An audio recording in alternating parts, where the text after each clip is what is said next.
So I'm standing in the sanctuary of Hemmant Valley Community Church, and as you saw, it's not done.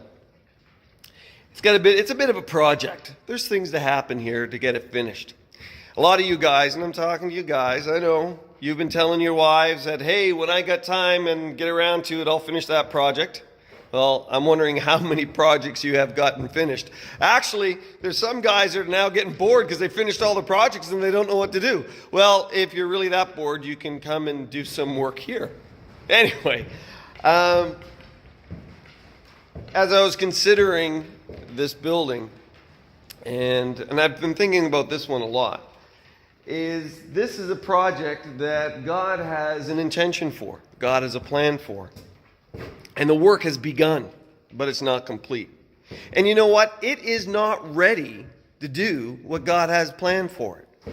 And a lot of us are not ready to do what God has planned for us. We think that, as soon as I become a Christian, I'm ready. Well, you know what? You're not. You got some growing to do. I got some growing to do. You are ready to do what God has for you right now. But I'm going to tell you, God has exceedingly abundantly above all that you ask or think. That's what He has for you. It says it hasn't even entered in the imagination of man the things that God has. God told Nehemiah, if I told you everything that I was going to do right now, you wouldn't be able to handle it.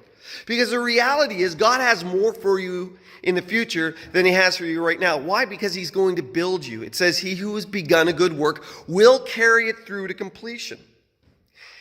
Paul talked to the churches and he said, I wanted to give you meat, but you could only handle milk.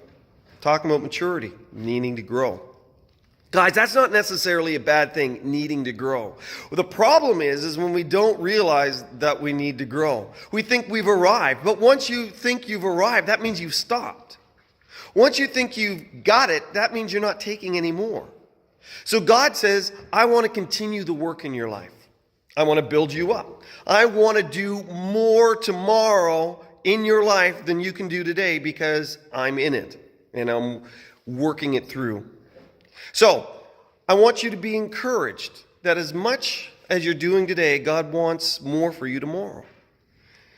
If you're having a difficult time and you're struggling, God says, I'm going to keep working in your life. He's not finished with you yet. He's not finished with me yet, and it's a good thing because I got a ways to go. We're all in this together. God bless you. We'll talk to you later.